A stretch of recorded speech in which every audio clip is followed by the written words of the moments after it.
أهلا بكم في روتين يوم كامل في حياة ويا صباح الخير أو مساء الخير على حسب التوقيت اللي بتشوفوا فيه الفيديو.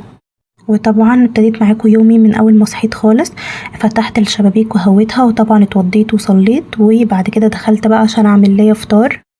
بصوا الفينو ده بيكون موجود عندي في الفريزر، بطلعه احطه في الميكرويف بتاع 15 ثانية، بيطلع كأنه لسه جاي من الفرن حالا. وهنا عملت ليا سندوتش جبنه رومي، والسندوتش التاني هعمله جبنه قريش. الجبنه القريش دي انا بحطها في علبه وبحط عليها زعتر وبابريكا وشويه ملح واحيانا بحط شطه وبسيبها في التلاجة وبطلعها على السندوتش على طول، بتسهل عليا بصراحه في الفطار كتير. وبحب احط جرجير على سندوتش الجبنه القريش، بيكون ميكس حلو قوي، جربوها هيعجبكم. وما حبيتش ابدا يومي بالقهوه، قلت ابدا بكوبايه كابتشينو مع السندوتشات كده. بصوا نوع الكابتشينو ده اسمه بونجورنو دبل شوت، من ساعة ما جربته وانا بصراحة ما بشربش غيره، بحسه بيفوقني زي القهوة بالظبط. قولولي بقى مين زي كده بيحب يجدد في الفطار بتاعه. بحب اعمل لنفسي كده اجواء في وجبة الفطار بتاعتي، علشان عارفة ان انا مجرد مفطر خلاص كده شكرا. وانا قاعدة بفطر بقى بقعد اظبط كده ايه اللي المفروض يتعمل في الشقة وايه اللي يترتب الاول، وبعد كده بقى ابدأ في الغدا امتى واظبط دنيتي علشان ملاقيش اليوم جري مني. الفطار بالنسبة لي بيكون أحلى لحظة روقان في اليوم كله، علشان كده بحب أهتم بيه قوي. وبحب أحط قهوة كده على الوش، بيكون شكله حلو، وأوقات بحط نسكافيه بلاك برضه بيكون شكله حلو. وبس كده خلصنا فطارنا اللذيذ المتواضع بتاعنا. أحلى فطار ده ولا إيه؟ بصوا بقى الوش وجماله. وقعدت بقى علشان أفطر، والقرآن طبعا شغال، وطبعا حور في الكواليس ولعب حور كمان. الريسبشن كده عندي متروق، مفهوش اي حاجة غير بس لعب حور، وحور بتلمها بالليل او اقصد احنا بنلمها. وهنا دخلت اوضة حور، كان فيها غسيل عايز يتطبق وفي حاجات على السرير هنا عايزة تتشال تحت السرير، وبس هظبط السراير، هي مفيهاش اي حاجة. وهنا كنت خلصت. بصوا الجمال والروقان بقى، هي الأوضة دي كده ما بيبقاش فيها بهدلة كتير، اللعب كله بيكون في الريسبشن بره.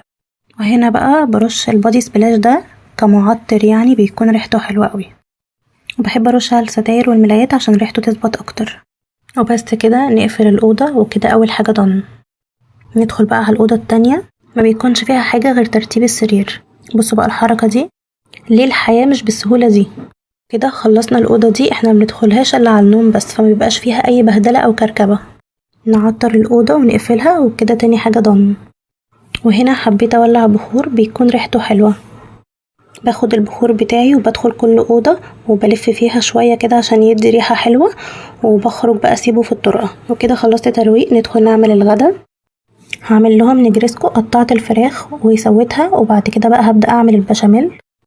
لو عايزين الطريقة بتاعتي قولولي، هنزلها لكم في فيديو تاني ان شاء الله. حبيت ادلعهم بقى على الغدا. وكده كنت سلقت المكرونة والبشاميل بتاعي جاهز، بحب احط فيه مكعب مرقة وبزود الملح بعدها. وهنا حطيت ميكس جبن بيكون حلو في البشاميل. وجبت الصينية اللي هعمل فيها وحطيت في الأرضية كده بشاميل، وفي بولة على جنب بحط فيها المكرونة وبحط عليها بشاميل وبقلبهم في بعض وبنزل بيهم في الصينية. بحط الشاورما بتاعتي وبحاول اوزعها كويس قوي في الصينية كلها، عشان اللي ياخد القطعة تكون مليانة شاورما كده، ما تكونش فاضية. بحب احط كده شوية ميكس جبن على الشاورما.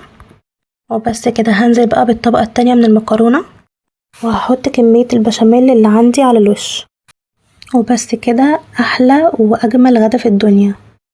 اليوم كان لذيذ وخفيف بالنسبة لي، علشان أنا كنت مروقة الشقة من قبلها بيوم، مسحاها ومظبطاها، فقلت بقى أدلعهم في الغدا تاني يوم. وكده كنت خلصت الصينية بتاعتي، أحلى وألذ وأطعم غدا. وبس كده بقى، شوفوا الحلاوة والجمال. نحطها بقى في الفرن، وعلى ما تستوي نعمل أحلى طبق بطاطس شيبسي. شوفوا بقى الجمال والحلاوة. هستنى رأيكم في الكومنت. وبكده يومنا خلص. ما تنسوش اللايك والشير والسبسكرايب وتفعلوا الجرس عشان يوصلكوا كل فيديوهاتي. مع السلامة.